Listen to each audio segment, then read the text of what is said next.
আগামী 26 তারিখে আমাদের নবীর জন্মদিন উপলক্ষে আমাদের সকলেই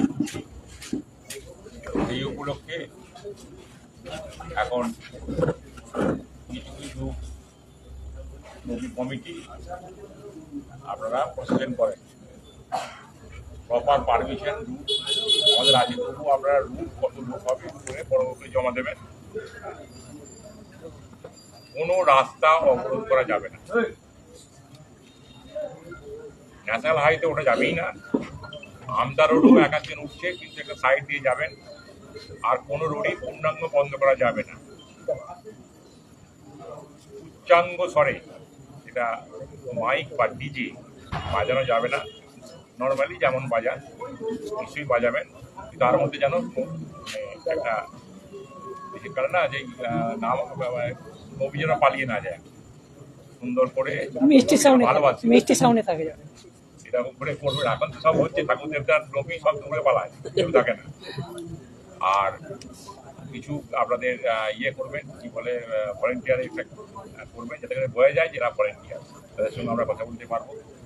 চেষ্টা করবো প্রত্যেকটা যে এই কমিটি আছে তাদেরকে কভারেজ দেওয়া। আপনারা নিশ্চয়ই এটা করবেন।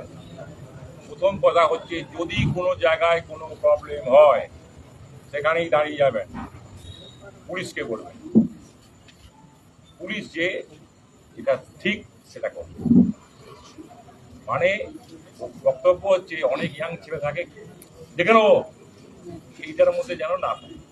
যদি কোনো প্রবলেম হবে না, এতদিন হয়নি, যদি কোনো প্রবলেম হয় ঠিক পুলিশকে খবর দিন। পুলিশ যে আপনাদের সুষ্ঠুভাবে যেটুকু হেল্প করার করবে। আর খুব বাচ্চাদের আমি দেখেছি, অনেক বাচ্চাদেরই উঁচুকে বেরোয়, 6 বছর 7 বছর 8 বছর, হাঁটতে হাঁটতে তারা এমন হয়, বাপ হাঁটতে ওদিকে আর ছেলের পা করে বসতে হতে যাচ্ছে, তার ক্ষমতা নাই। ওই রকম বাচ্চাকে নেবেন না, তখন পাড়াতেই ছেড়ে দিয়ে কষ্ট হয় না কেন। আর সৌহার্দ্য মেনটেন করবেন।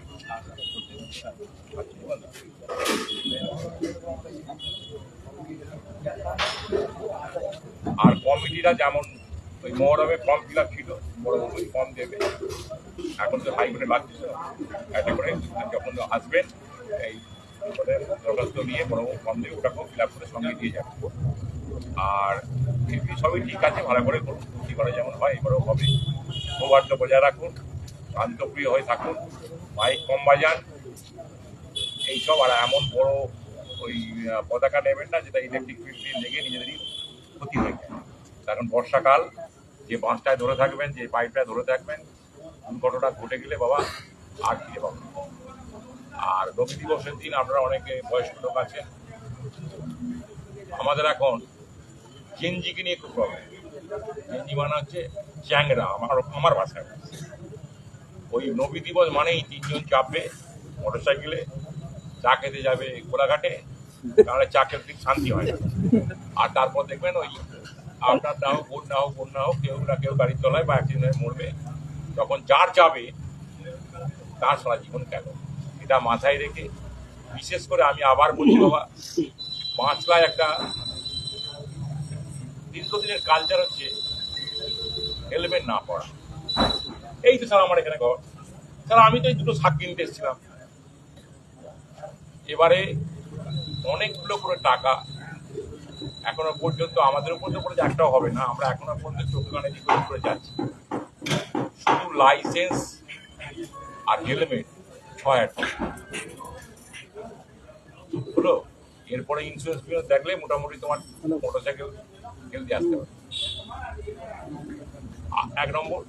আর 2 নম্বর হচ্ছে, তুমি তো নয় মরে গেলে হেলমেট পরো, তোমার উপর যারা যারা স্বাবলম্বী হয়ে আছে, যারা তোমার উপর ডিপেন্ডেবল, যারা তোমার স্ত্রী, মা, বাবা, তাদের কি হবে এটুকু ভাববে।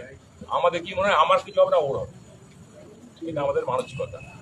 হেলমেট পরবেন, হেলমেট পরলে অনেক সময় জানটা তবু পাওয়া যায়। আমি নিজেও 2বার অ্যাক্সিডেন্ট করেছি বুলেট গাড়িতে, হেলমেট তুলে দিয়েছি। সেই জন্য বলছি হেলমেটটা পরার চেষ্টা করুন।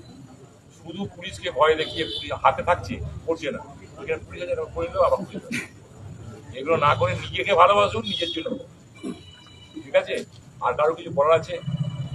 ফর্মটা কবে দেবেন? যেদিন আসবেন এখানেই আমাদের একদিন দুদিন আগে দিলে খুব ভালো। সবাই তো আরে আপনারা তো কাল থেকেই পিটিশন করবেন। সবাই ফর্ম ফিল আপ করতে পারবে হয়তো।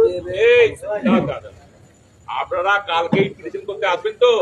যে পিটিশন করতে সই করবে সে তো আসবে, এসে ফর্মটা বড় কাছ থেকে নেবে, ওইখানেই ফিল আপ করে 3-4টে লাইন যেমন থাকে, আমি এই করবো না সেই করবো না, যেমন হাইকোর্টের 3-4 কাল ওটা দিয়ে কেটে দিয়ে চলে যাবে, ঠিক আছে? আর কারো কিছু?